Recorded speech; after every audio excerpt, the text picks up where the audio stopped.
Hi friends, இன்றைக்கி நம்ம பார்க்க போகிறது, நீங்கள் கர்ப்பத்தோட 3வது மாதத்தில் இருக்கீங்க. 3வது மாதத்தில் குழந்தையோட வளர்ச்சியும் இந்த 3வது மாதம் எப்படி இருக்கும் உங்களுக்கு அப்படின்றத பற்றியும் பார்க்கலாம். அதுக்கு முன்னாடி நம்ம சேனலை சப்ஸ்கிரைப் பண்ணி பெல் பட்டனை கிளிக் பண்ணி ஆல்ற ஆப்ஷனை கிளிக் பண்ணி வச்சுக்கோங்க. வாங்க வீடியோக்குள்ளே போகலாம். ப்ரெக்னன்சி சம்மந்தப்பட்ட எல்லா வீடியோஸுமே என் சேனலில் வருது, செக் பண்ணி பாருங்கள். ஃபஸ்ட்டு 3 மாதத்தை நீங்கள் கடக்க போகிறீங்க. உங்களுக்கு இது நம்ப முடியாத அனுபவமாக கூட இருக்கலாம். ஒரு சிக்கலான காலகட்டம் இந்த ஃபஸ்ட்டு 3 மாதமும். இந்த 3வது மாதத்தில் தான் உங்களோட கரு சிசுவாக மாறும். குழந்தையோட தொப்புள் கொடி நஞ்சு கொடியோடையும் கர்ப்பச்சுவரோடையும் இணைய ஆரம்பிக்கும்.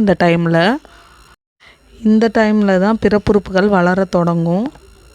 9லேருந்து 10 வாரங்களில் என்ன நடக்கும் அப்படின்றத பார்க்கலாம். 10 வாரங்களுக்கு பின்னாடி கருவாகனது ஒரு குழந்தையாக மாறும். அதோட மில்லிமீட்டர் 21லேருந்து 40 மில்லிமீட்டர் நீளம் கொண்டிருக்கும். குழந்தைக்கு வால் போன்ற அமைப்பு தான் இருக்கும். அந்த வால்லாம் மறைஞ்சு அவங்களோட கால் கை விரல்கள் உருவாக ஆரம்பிச்சிருக்கும். இப்போ நஞ்சு கொடியானது கர்ப்பப்பை சுவரோட ஒட்டியிருக்கு. குழந்தைக்கு தேவையான ஊட்டச்சத்தை தாயோட ரத்த ஓட்டத்திலிருந்து உறிஞ்சி இந்த நஞ்சு கொடியானது குழந்தையோட தொப்புள் கொடி வழியாக உறிஞ்சிக்கிறது. இந்த தொப்புள் கொடியில் தான் குழந்தைக்கு தேவையான ஊட்டச்சத்தும் அதே மாதிரிக்கு அவங்களுக்கு ஆக்சிஜனையும் எடுத்து செல்கிறதுக்கு ஹெல்ப்ஃபுல்லாக இருக்குது. அது மட்டும் இல்லாமல் குழந்தைகிட்டேருந்து வரக்கூடிய கழிவுகளை வெளியேற்றுவதற்கும் இது ஹெல்ப்ஃபுல்லாக இருக்குது. 11லேருந்து 12 வாரங்களில் என்ன நடக்கும் அப்படின்றத பார்க்கலாம். கருவோட தலையிலேருந்து கால் வரைக்கும் இருக்கக்கூடிய நீளத்தை சிஆர்எல்னு சொல்கிறாங்க. இது 2லேருந்து 3 அங்குலம் வரைக்கும் மாறி இருக்கலாம். அதாவது 6லேருந்து 7.5 சென்டிமீட்டர் வரைக்கும் இருக்கும். சிசுவோட கால் விரல்களும் கை விரல்களும் வளர ஆரம்பிக்கும். எலும்புகள்லாம் கடினமாக தொடங்கும். இந்த டைமில் குழந்தையோட தோலுமே அவங்களோட நகமுமே வளர ஆரம்பிச்சிருக்கும். இந்த வாரத்தில் குழந்தை ஆணா பெண்ணா அப்படின்றத கண்டுபிடிக்கக்கூடிய பால் உறுப்புகள், அதாவது பிறப்புறுப்புகள் தோன்ற ஆரம்பிக்கும். கருவானது தன்னிச்சையாகவே அசைய ஆரம்பிக்கும். ஆனால் அது உங்களுக்கு தெரியாது, ஏன்னா குட்டி சைஸில் இருக்கிறதுனால. குழந்தையோட சிறுநீரகத்தை உற்பத்தி செய்ய தொடங்கியிருக்கும். இந்த டைமில் முன்கூட்டியே குழந்தையோட வியர்வை சுரப்பிகள்லாம் தோன்ற ஆரம்பிக்கும்.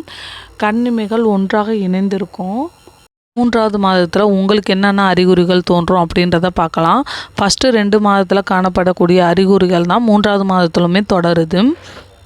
சில டைமில் இந்த அறிகுறிகள் ரொம்ப மோசமாக மாறும். குறிப்பாக குமட்டல் அதிகமாக இருக்கும். உங்களோட மார்பகங்கள் தொடர்ந்து வளர்ச்சி அடையும். அதே மாதிரிக்கு அவங்களோட முளைக்காம்புகளில் எரிச்சலோ ஒரு வித வலியோ இருக்கலாம். உங்களுக்கு முகப்பருவு வரக்கூட வாய்ப்புகள் அதிகம். கர்ப்பத்தோட ஃபஸ்ட்டு 3 மாதத்தில் உங்களோட எடை பெரும்பாலும் அதிகரிக்காது. ஒரு சிலர் 2 கிலோ வெயிட் இன்க்ரீஸ் ஆகிருப்பீங்க. கர்ப்ப காலத்தில் ஆரோக்கியமான எடையை பராமரிப்பது ரொம்ப முக்கியம். கர்ப்ப காலத்தில் கருச்சிதைவு இந்த ஃபஸ்ட்டு 3 மாதத்தில் தான் நிகழுது. 15% கர்ப்பங்கள் இந்த ஃபஸ்ட்டு 3 மாதத்தில் தான் கருச்சிதைவு ஏற்படுது. ஹார்மோன் மாற்றத்தின் காரணமாக ரொம்ப சோர்வாகவும் டயர்டாகவும் ஃபீல் பண்ணுவீங்க. மார்னிங் சிக்னஸ்ன்னு சொல்லக்கூடிய காலை நேர குமட்டல் வரலாம். ஒரு சிலருக்கு மார்பகத்தில் வலி, மார்பகத்தை சுற்றி கருமை ஏற்படலாம். அடிக்கடி சிறுநீர் கழித்தல் பிரச்சனை ஏற்படும். உங்களோட உணவு பழக்கத்தில் மாற்றம் ஏற்படும். சில குறிப்பிட்ட உணவுகள் மீது நாட்டம் அதிகரிக்கும். இல்லைன்னா அவங்களோட வாசனையினால் உங்களுக்கு அதை பேர் பண்ணவே முடியாது. உங்களோட ஹார்மோன் செயல்பாடு காரணமாக உங்களுக்கு அஜீரணம், நெஞ்செரிச்சல், வாயு தொல்லையெல்லாம் ஏற்படலாம். மலச்சிக்கல் கூட இந்த டைமில் ஏற்படும். ஏற்கனவே சொன்ன மாதிரிக்கு மனநிலையில் மாற்றம், ஹார்மோனோட ஏற்றத்தாழ்வு காரணமாக திடீர்னு உங்கள் மனநிலை மாற்றமாக இருக்கும். ரொம்ப மகிழ்ச்சியாகவும் இருப்பீங்க. காரணம் இல்லாமல் எரிஞ்சு விழுவீங்க. இந்த மாதிரிக்கு இருக்கலாம். நெக்ஸ்ட்டு வயிற்றில் ஒரு வித தசைப்பிடிப்பு இருக்கலாம். உங்களோட கர்ப்பப்பை விரிவடைகிறனால உங்கள் அடி வயிற்றில் லேசான தசைப்பிடிப்போ இல்லை வலியோ உண்டாக்கலாம்.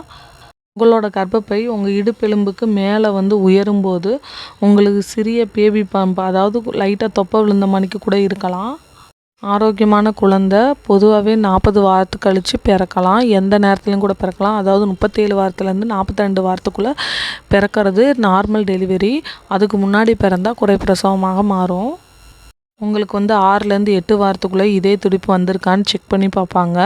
அப்போ இதே துடிப்பு வரலேண்டா யோனி ஸ்கேன் அது மாதிரிக்கு இது லேட்டாக ப்ரெக்னன்சி ஆகிருக்கீங்களா அப்படின்றதையும் பார்ப்பாங்க. டைமில் நீங்கள் தண்ணி நிறையா குடிக்கணும். அது மாதிரிக்கு இளநீ ஜூஸு இந்த டைமில் எடுத்துக்கலாம். நிறைய பழங்கள் காய்கறிகள் எடுத்துக்கோங்க. முடிந்த அளவுக்கு உணவுகளை 6 வேளையாக பிரித்து சாப்பிடுங்க. ஏன்னா குமட்டல் வாந்தியெல்லாம் அதிகமாக இருந்துச்சுன்னா சாப்பிடவே முடியாது. 6 வேளையாக கொஞ்சமாவது சாப்பிடணும். ஹெல்த்தியாக சாப்பிடுங்க. அன்வான்ட் ஃபுட்லாம் அவாய்ட் பண்ணிடுங்க. வெளியே வாங்கி சாப்பிட்றதையும் அவாய்ட் பண்ணிடுங்க. வெள்ளைப்படுதலோடு சேர்த்து ரத்தப்போக்கும் காணப்பட்டுச்சுன்னா கண்டிப்பாக டாக்டரை கன்சல்ட் பண்ணணும். ஒரு நாள் லைட்டாக பட்டுட்டு விட்டுருச்சுன்னா ஒன்றும் இல்லை. இதே ரொம்ப ப்ளீடிங்காக இருந்துச்சுன்னா கண்டிப்பாக டாக்டரை கன்சல்ட் பண்ணணும். இந்த 3 மாதத்தில் எந்த வேலையும் பார்க்க வேணான்னு இல்லை, நார்மலாக வேலை பாருங்கள். ரொம்ப அதிகமான எக்ஸசைஸ் பண்ண தேவையில்ல. அடுத்து 5ஆவது மாதத்துக்கு மேலே நீங்கள் நல்லா நடக்கலாம், 1/2 hour மேலே. உங்களோட ப்ரெக்னன்சி ஹெல்த்தியாக இருந்துச்சுன்னா உங்களோட உடற்பயிற்சியை நீங்கள் கண்டினியூ பண்ணலாம்.